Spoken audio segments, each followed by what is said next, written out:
Salve rapaziada, tudo certo com vocês? Lucas Tadioto aqui para mais um conteúdo. Queria pedir desculpas para vocês porque esse vídeo é o vídeo de ontem que eu postei às pressas aqui, não revisei direito e o vídeo estava sem áudio. Então peço desculpas a você que que correu aqui pro canal do YouTube para assistir o vídeo e o vídeo estava sem áudio. Então agora eu tô gravando o vídeo aqui com áudio, tudo bonitinho, beleza?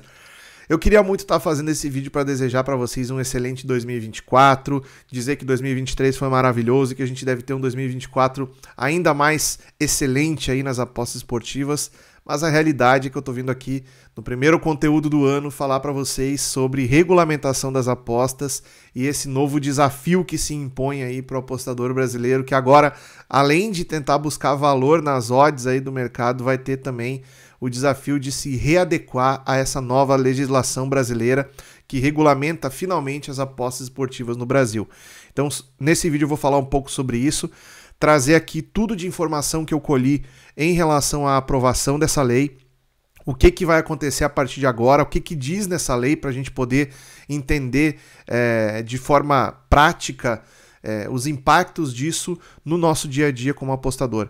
Então, vem comigo para esse vídeo se você quiser saber tudo sobre a regulamentação das apostas no Brasil.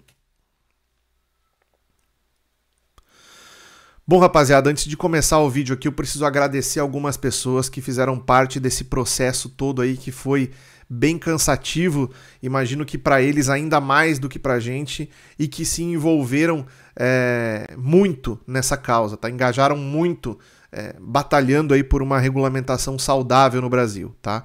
Rodrigo Alves, presidente da Baesp, é o primeiro nome que eu preciso citar aqui. É um cara que trabalhou de maneira incansável, tentando contato com parlamentares, fazendo reunião com senador, com deputado, para tentar da melhor forma possível explicar para essas pessoas que apostas esportivas não pode ser equiparado à loteria, não pode ser equiparado a jogos de cassino, e fez um grande trabalho nessa questão de mediar os interesses dos apostadores e levar isso para os parlamentares, tá? Outra pessoa que eu preciso citar aqui é o Netuno. O Netuno é talvez a cara mais conhecida aí desse ramo e teve um engajamento também ostensivo nos últimos anos no que diz respeito à regulamentação, trazendo informações, conversando com as pessoas, pedindo para que a galera também participasse aí na sua forma possível, né? Via redes sociais, aí, de tentar dar pressão nos parlamentares, fazer com que a comunidade fosse notada e fosse levada em consideração na hora de redigir o texto dessa lei. Outro cara muito importante foi o Ricardo Full Trader, que foi para Brasília, fez reunião com o deputado lá também, enfim, se envolveu muito nessa causa, teve uma preocupação genuína com a aprovação de uma regulamentação que se não fosse benéfica, pelo menos não fosse tão prejudicial para os apostadores. Outro cara que eu tenho que citar é o Josué Ramos, também fez um estudo aí muito detalhado sobre regulamentação em outros países, o que deu certo, o que deu errado, levou isso também para o Congresso Nacional. O meu agradecimento para essas pessoas aqui e a minha tristeza deles não terem sido tão ouvidos quanto deveria, né? Queria agradecer também um grande amigo que eu entrei em contato aqui, que ele é funcionário do judiciário e ele me esclareceu várias dúvidas em relação aos ritos processuais aí para aprovação de leis, né? Então, um abraço, João, muito obrigado pelas dicas que você passou aí, também foram de grande valia para eu conseguir produzir esse conteúdo aqui. Bom, agradecidas às pessoas aqui que merecem esse agradecimento, queria convidar você que não é inscrito aqui no canal, que por favor se inscreva, que comente aqui nos comentários qual a sua impressão em relação a essa legislação nova que a gente vai ter a partir de agora aqui. Se tem alguma dúvida que eu porventura não consegui esclarecer você nesse vídeo aqui, deixa nos comentários, porque com certeza outras coisas vão acontecer e eu provavelmente vou atualizar esse vídeo aqui com novas informações no futuro. Então deixa aqui nos comentários se tem alguma coisa que eu não falei, se você gostaria de saber como que a gente pode conversar em relação a isso, que eu vou tentar ajudar vocês aqui que responderem nos comentários, beleza? Bom, eu quero mostrar para vocês aqui na minha tela o texto da lei, então, para a gente poder conversar um pouco sobre isso de forma mais técnica, tá? Basicamente assim, esse site aqui é o BNL Data, é um site especializado em notícias do mundo das apostas e do universo do jogo online, e aqui ele traz a manchete aqui, o presidente sanciona a lei das apostas esportivas e jogos online, tá? Esse aqui é o primeiro aspecto que a gente tem que levar em consideração, tá? Tá aqui a foto do Lula assinando o documento ali. Aqui tem um breve editorial sobre o que versava essa legislação aqui, e a gente vai falar um pouco sobre os vetos do presidente, que foram justamente os aspectos aqui que transformaram essa regulamentação numa regulamentação que pode transformar a atividade de apostas esportivas de forma profissional em algo inviável no Brasil, e é sobre isso também que a gente vai discutir aqui depois no final do vídeo, tá? Mas assim, o primeiro aspecto que a gente tem que levar em consideração é que foram aprovados, regulamentados as atividades de apostas de cota fixa, conhecidas como apostas esportivas, e também os jogos de cassino online, tá? Era uma batalha desde o início que a gente tinha para que os jogos de cassino não fossem colocados no mesmo contexto que as apostas esportivas, porque de fato são coisas diferentes, né? A gente entende que as apostas esportivas não podem ser consideradas um jogo de azar, assim como o cassino online, onde toda a programação do software é feita para que o usuário perca dinheiro. E acabou que foi tudo englobado na mesma legislação, porque como a gente sabe, os cassinos online, eles respondem por um percentual altíssimo da receita das casas de aposta, né? Então toda casa de aposta tem ali uma seção de cassino, e essa seção de cassino é responsável em grande parte pela lucratividade dessas operações, tá? Então por isso que as casas de aposta conseguiram colocar os cassinos online dentro também dessa legislação. Isso foi um trabalho dos operadores em relação a essa legislação. Os apostadores não queriam que fosse assim, e essa reivindicação foi ignorada solenemente. Então a gente tem as apostas esportivas e os cassinos sendo regulamentados na mesma legislação, tá? O que essa legislação define? Que as casas de apostas irão pagar um montante de 12% em cima do seu lucro líquido em impostos, tá? Então, a operação de uma casa de apostas mais cassino, juntando tudo isso, tudo que ela conseguir gerar de receita vai ser descontado aí 12% que vai ser pago em impostos, tá? Então, essa vai ser a responsabilidade da casa de apostas. A casa de apostas, para funcionar no Brasil de maneira licenciada, ela vai ter que pagar 30 milhões de reais por uma licença que permite com que ela explore o mercado por 5 anos. Então essa licença ela vai ter que ser paga no ato, e depois de 5 anos ela vai ter que ser renovada. Aí não especifica na lei ainda valores de renovação, mas muito provavelmente vai se manter nesses 30 milhões por mais 5 anos, e assim vai indo por diante, né? Mas a gente tem aqui as casas de apostas com deveres a nível de tributação já bem definidos, tá? Então, a casa de apostas vai ser criado um órgão para licenciar as casas de apostas no Brasil. Elas vão ter que cumprir uma série de pré-requisitos, e aí a gente vai entender um pouco como funcionam esses pré-requisitos com as portarias que o Ministério da Fazenda vai emitir posteriormente, tá? Agora a gente vai para a parte do apostador, que é o que vocês vão ver aqui na tela, tá?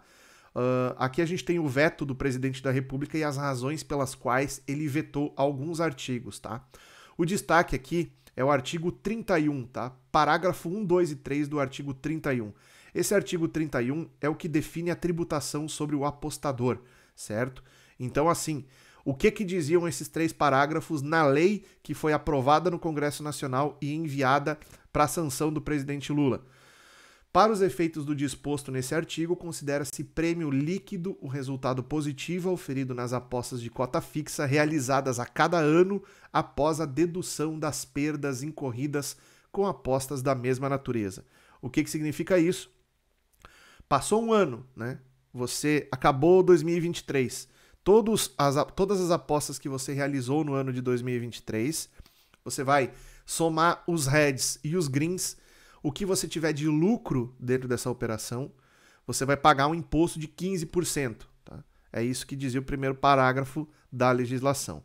Tá? Aí o segundo parágrafo, isso foi vetado. Tá? Esse primeiro parágrafo foi vetado. O segundo parágrafo dizia o seguinte: o imposto de que trata o caput nesse artigo incidirá sobre os prêmios líquidos que excederem o valor da primeira faixa da tabela progressiva anual do imposto de renda. Tá? Então, o que esse parágrafo aqui quer dizer? A primeira faixa da tabela progressiva de isenção do imposto é de R$ 2.112.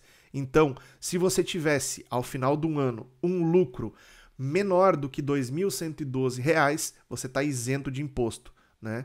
Passando disso, você pagaria 15% em cima do lucro acima de 2.112, certo? Então, esse parágrafo definia isso. Isso aqui também foi vetado. Aí o terceiro parágrafo dizia o seguinte: o imposto de que trata o caput desse artigo será apurado anualmente e pago até o último dia útil do mês subsequente ao da apuração.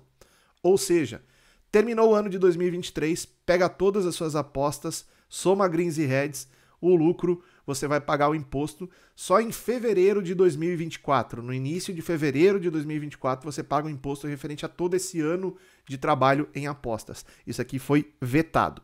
O que que isso significa? Para efeito de veto, tá? O que que esse veto do presidente vai pesar na tributação do apostador, tá? Primeira coisa, a dedução das perdas incorridas com apostas da mesma natureza, ou seja, não vai descontar os seus heads. Se você fez uma aposta de R$100 numa odd 2 e tomou um head, perdeu R$100. No outro dia você fez uma aposta de R$100 na odd 2 e teve green, você ganhou R$100 e em cima desses R$100 vai ser descontado 15% de imposto. Ou seja, uma operação que antes você iria fechar no 0 a 0, agora você vai fechar num prejuízo de 15%. Esse é o impacto do veto desse parágrafo especificamente, tá? Parágrafo 2, que trata aqui dos prêmios líquidos que excederem o valor da primeira faixa de tabela progressiva do imposto de renda. Caiu esse parágrafo aqui, então, mesmo que você tenha um lucro abaixo de 2.112, ele será tributado. Se você tiver um green de R$1 na sua aposta, esse R$1 vai tomar 15% de imposto em cima, beleza? Então não interessa o valor que você ganhar na sua aposta aí, vai ser descontado os 15% de imposto em cima. E o terceiro parágrafo que fala que esse cálculo vai ser anual, tá? Que o imposto vai ser pago, será apurado anualmente e pago até o último dia útil do mês seguinte ao da apuração. Isso aqui significa o seguinte, cara, que eles podem decidir cobrar esse imposto diretamente no site de aposta, ou seja, você ganhou uma aposta no site, antes do dinheiro chegar na sua conta, antes da aposta ser resolvida, já tira 15% ali, tá? Deduz na fonte. Isso são esses três vetos, que os três parágrafos que o presidente vetou, tá? Aqui ele explica por que ele vetou cada coisa, tá? Ele diz aqui que a tributação seria diferente da lei das modalidades lotéricas, né? Aqui, ó, imposto de renda distinta daquela verificada em outras modalidades lotéricas, ou seja, o governo quer sim comparar, né? Quer equiparar as apostas esportivas com a loteria. É o que a gente lutou durante anos aí para que a regulamentação não fizesse, que é justamente equiparar prêmios de loteria com apostas esportivas, e é justamente o que o governo pretende fazer ao vetar esses parágrafos, tá? Ele também fala que iria de encontro à isonomia tributária, tá? Ou seja, que não faz sentido essa isenção até 2.112, que tem que tributar tudo, tá? Então, na visão do governo, é por isso que eles estão vetando esses artigos aqui, e eles falam ainda aqui que esses artigos estariam em desacordo com o regramento ordinário existente no âmbito do recebimento das loterias em geral, ou seja, equiparando apostas esportivas com loteria, tá? Essa é a principal problemática da lei que foi aprovada, sancionada pelo presidente Lula, beleza? Agora, vamos voltar aqui que a gente vai explicar como que se dá o funcionamento dessa lei para ela começar a vigorar. Venham comigo aqui de volta então para outra tela. Bom, rapaziada, basicamente é o seguinte, ainda é possível que esse veto seja derrubado, tá? Esse veto do presidente ele vai voltar para o Congresso Nacional. O Congresso Nacional significa a Câmara dos Deputados mais o Senado Federal, e a gente precisa, para que esse veto seja derrubado, a gente precisa de 257 votos de deputados e 41 votos de senadores, ou seja, precisa ter a maioria absoluta do Congresso Nacional para derrubar o veto presidencial, tá? É muito difícil que isso aconteça, conversando com as pessoas que estão envolvidas nesse processo todo de entender a legislação aí. É muito difícil que isso aconteça porque esse projeto, de fato, não é um projeto que gera grande mobilização da sociedade em geral, né? Então, é muito difícil que exista a maioria de votos no Congresso Nacional para derrubar esse veto, né? O que acontece é que a Câmara e o Senado têm aí 30 dias para analisar esse veto e decidir se eles vão derrubar esse veto ou não. O Congresso Nacional fica em recesso até dia 1º de fevereiro e quando volta dia 1º de fevereiro começa a contar 30 dias. Então a gente tem aí até o início de março para saber se esse veto vai ser derrubado ou não. Então vamos viver essa expectativa até lá. Como a tendência é de que esse veto não seja derrubado, a lei deve vigorar dessa forma como a gente viu aqui, tá?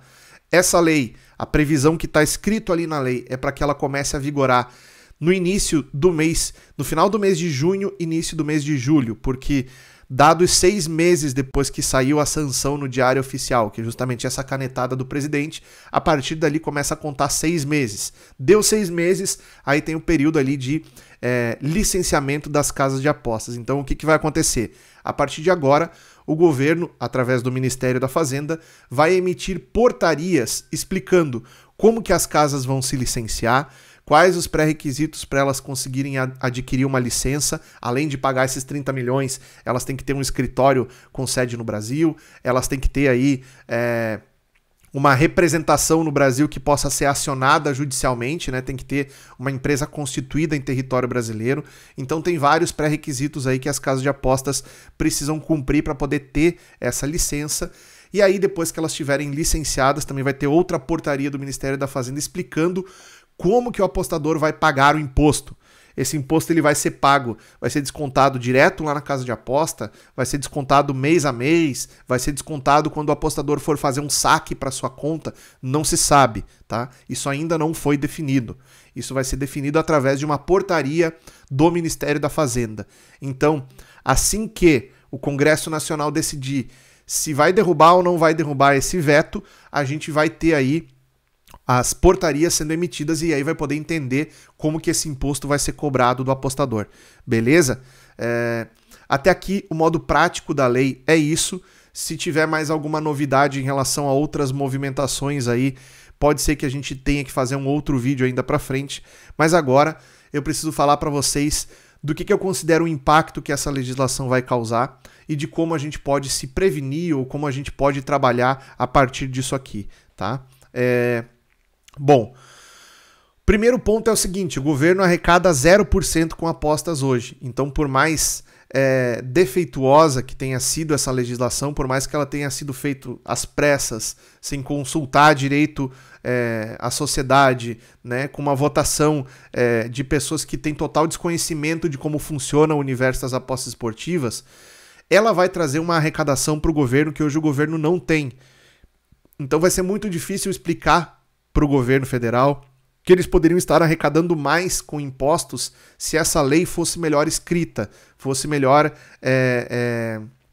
tivesse melhor elaboração com estudos competentes relacionados ao desenvolvimento de outros países aí, como que eles aprovaram essa legislação e como que funciona hoje, tá? Então, assim, a tendência é que com a regulamentação das apostas nesse formato aqui, muitos apostadores caminhem para o mercado informal. Porque a casa de apostas que vai criar aí uma empresa no Brasil, que vai se licenciar, que vai funcionar de maneira legal dentro do território brasileiro, vai ter uma white label fora daqui, com sede lá em Curaçao, no Panamá, como a gente já vê várias empresas fazendo isso, né? Como hoje basicamente funcionam as apostas esportivas, muita casa de apostas vai manter uma operação aí irregular acontecendo no Brasil. Então esse mercado paralelo ele vai ter um volume gigantesco no Brasil.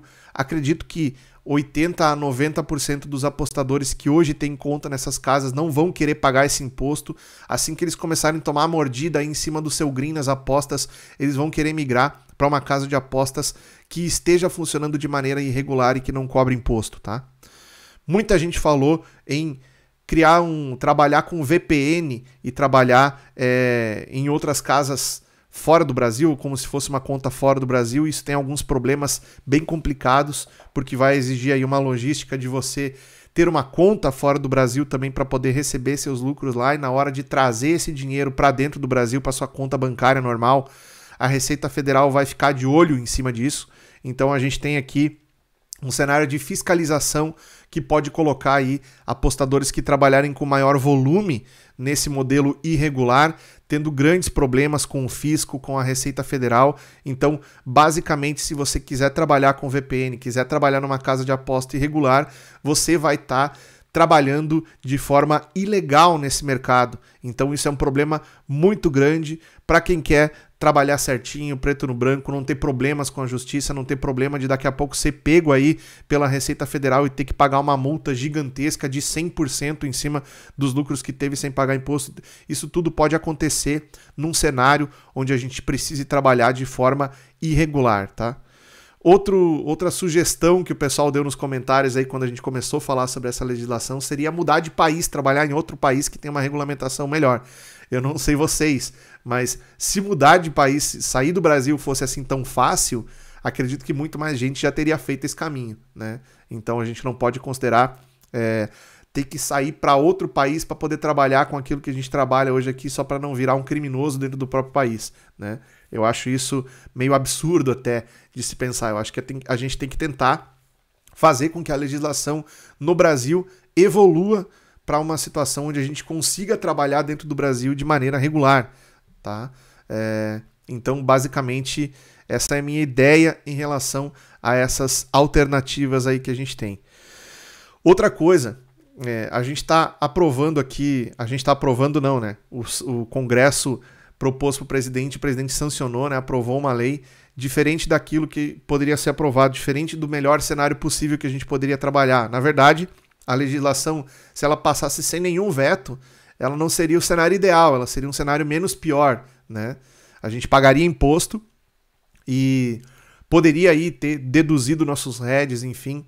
O cenário que foi aprovado, ele de fato é bem ruim, ele vai prejudicar bastante o funcionamento do mercado. Eu acho que a gente vai ter que, com o passar do tempo, aí, readequar a nossa lógica operacional aí para poder continuar buscando valor dentro do mercado, e acho que provavelmente muita gente vai encontrar esse caminho trabalhando pelo menos parte da sua operação de maneira irregular. Isso é muito preocupante, isso é uma pena mesmo, tá?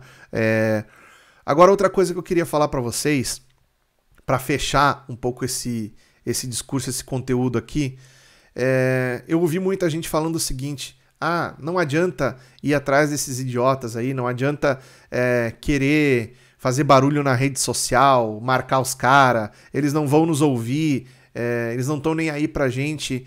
Eu entendo a frustração de vocês, eu entendo a frustração das pessoas que pensam assim, mas tudo que a gente conseguiu evoluir em relação ao debate nesse ramo das apostas esportivas foi fazendo justamente isso, sabe? Foi tentando dar uma pressão, tentando fazer um barulho nas redes sociais, tentando fazer com que o pessoal olhasse de fora e enxergasse a comunidade das apostas esportivas de alguma forma organizada para tentar mostrar que isso está errado, que esse tipo de legislação não vai favorecer nem as casas de apostas, nem ao governo e muito menos aos apostadores, né? Então eu acho que esse trabalho, em alguma medida, ele sim mostrou que a comunidade precisa estar unida ao máximo possível em relação a isso.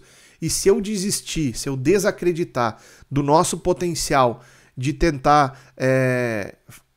ser visto por essa gente aí, aí eu acho que a gente não faz mais sentido a gente lutar por causa nenhuma, sabe? Então eu acho que sim, que a gente precisa fazer, por menor que seja a nossa parte, tentar marcar os caras na rede social, tentar fazer um barulho, tentar fazer com que os parlamentares prestem atenção nesse segmento que é hoje um dos mercados que mais cresce no Brasil a nível de movimentação de dinheiro, tá? Então acho que assim, é sim parte do nosso dever tentar buscar aí uma situação melhor, uma condição melhor para a nossa atividade funcionar no Brasil. Outro ponto que eu queria falar é o seguinte: A gente está começando a trabalhar agora em 2024 no mercado regulamentado. Muitas mudanças devem vir ainda na legislação, outros projetos de lei para mexer nesse projeto atual podem melhorar ainda o cenário, né? Até porque o governo pode entender ali logo mais na frente que muita gente foi para o mercado paralelo, eles precisam resgatar esse contribuinte para que ele trabalhe na legalidade, até porque os órgãos públicos como a Receita Federal, como a Caixa Econômica Federal, eles não querem ter mais trabalho. Acredito que muito desse veto aqui que o presidente fez foi também para a Receita Federal não ter o trabalho de auditar uma nova categoria no imposto de renda todo ano, então eles empurram essa responsabilidade para as casas de aposta deduzir o imposto ali já na hora de pagar o cara, né? Então é uma dor de cabeça a menos para eles, que eles querem arrecadar, mas não querem ter trabalho, né? E dentro disso eu preciso falar para vocês também o seguinte, essa legislação das apostas esportivas, essa regulamentação, ela iria acontecer dentro de qualquer governo, tá, pessoal? Independente do faso L, independente do que a galera muito traz esse lado ideológico para dentro dessa discussão, o mercado das apostas esportivas ele já movimenta um dinheiro no Brasil suficiente para que ele chame a atenção de qualquer governo que assuma no Brasil. Então deu acaso dessa regulamentação acontecer nesse governo, ela poderia até ter acontecido no governo passado, por questão de dificuldade daqui a pouco aí no trâmite ou nas relações, na questão de interação aí dos poderes, nessas mazelas que a gente vê no Brasil aí aos montes, não aconteceu na gestão passada, veio acontecer nessa. O que eu acho é o seguinte, gente, não dá pra gente levar uma discussão ideológica para dentro da prática. Quando você mistura lado político com orientação política, com algo prático que vai definir justamente o rumo da nossa atividade, da nossa categoria aqui, a gente perde muita coisa do senso prático do debate. Então, para mim, embora eu tenha uma opinião muito parecida com a grande maioria das pessoas que comentou alguma coisa aqui e tal, a nível de ideia política ou coisa assim, não faz a mínima diferença quem está no governo, não faz a mínima diferença quem está assinando a lei ou quem está propondo a lei. O que faz diferença é o impacto que isso vai ter no longo prazo dentro do nosso trabalho, dentro da nossa atividade, tá? Então, tentem enxergar esse contexto todo da forma mais racional possível, não envolvendo tanta ideologia, porque isso vai fazer com que vocês só fiquem com raiva e não vislumbrem uma solução, tá? Então, acho que essa também é uma ideia que eu preciso passar aqui para vocês. Outra coisa que eu preciso dizer para vocês também é o seguinte, que eu não falei aqui, em relação à bolsa esportiva, tá? Muita gente pergunta, com a Betfair vai ser diferente? Vai ser outra política? Vai ser outra mecânica? Não, vai ser a mesma coisa, tá? As casas de aposta vão pagar o imposto de 12%, a Betfair, se quiser se licenciar no Brasil, vai pagar o imposto de 12% também. O que essas casas de aposta muito provavelmente não vão fazer muito esforço é para coibir que clientes brasileiros criem conta fora do Brasil, tá? Então a gente vai ter aí uma movimentação onde cada empresa dessas vai ter uma lógica de funcionamento diferente para que a gente veja aí como que o mercado vai funcionar. O que a gente sabe é o seguinte, na Betfair a gente paga uma comissão que pode ir até 6,5%, tá? Além dessa comissão vai ter o imposto em cima da atividade que vai ser descontado, tá? Então a Betfair pode ainda ser o melhor cenário para a gente trabalhar, porque as casas de apostas elas vão passar esse imposto em cima das odds, tá? Pode ser que a Betfair aumente a sua comissão para passar o imposto para o apostador através de comissão, tá? Eu acho difícil que isso aconteça, mas também não acho impossível. Se acontecer, eu não vou ficar muito surpreso também. Então a gente pode ver as odds piorando nas casas de apostas e a comissão aumentando dentro da Betfair. Esse é um desdobramento que a gente deve ver, que a gente pode ver, né, ao longo desse ano de 2024, conforme a implementação dessa regulamentação for acontecendo. Novos vídeos eu pretendo trazer falando desse assunto aqui, espero que eu tenha esclarecido a maioria das dúvidas de vocês aí. Em relação à parte prática, criar um VPN, criar uma conta fora do Brasil, criar toda uma estrutura para poder trabalhar, para poder operar com uma conta fora no estrangeiro, né? Isso são detalhes práticos que eventualmente no futuro a gente vai conversar um pouco mais sobre isso, mas é lamentável que a gente precise considerar buscar isso aí como alternativa para poder seguir trabalhando na nossa atividade, que é uma atividade que não vai diminuir no Brasil, tá? As apostas esportivas não vão acabar no Brasil, elas podem se dividir numa parte regulamentada e outra parte irregular. Isso muito provavelmente vai acontecer em massa nos próximos meses, mas aí a gente tem que esperar esse cenário aí de fato se construir e aí conversar um pouco em cima desse contexto, beleza? Se você tem alguma dúvida, deixa aí nos comentários, deixa o like aqui no vídeo, compartilha com todo mundo aí, para que as pessoas que estão acompanhando de fato com certa preocupação aí o desenrolar dessa regulamentação aí, também possam se informar um pouco melhor e interagir com esse conteúdo aqui para a gente construir uma discussão saudável sobre o tema, beleza? Um grande abraço e um feliz 2024 aí para vocês, que seja um ano de sucessos e de realizações, independente do tamanho desse desafio que a gente tem pela frente aí. Valeu, um grande abraço, até a próxima.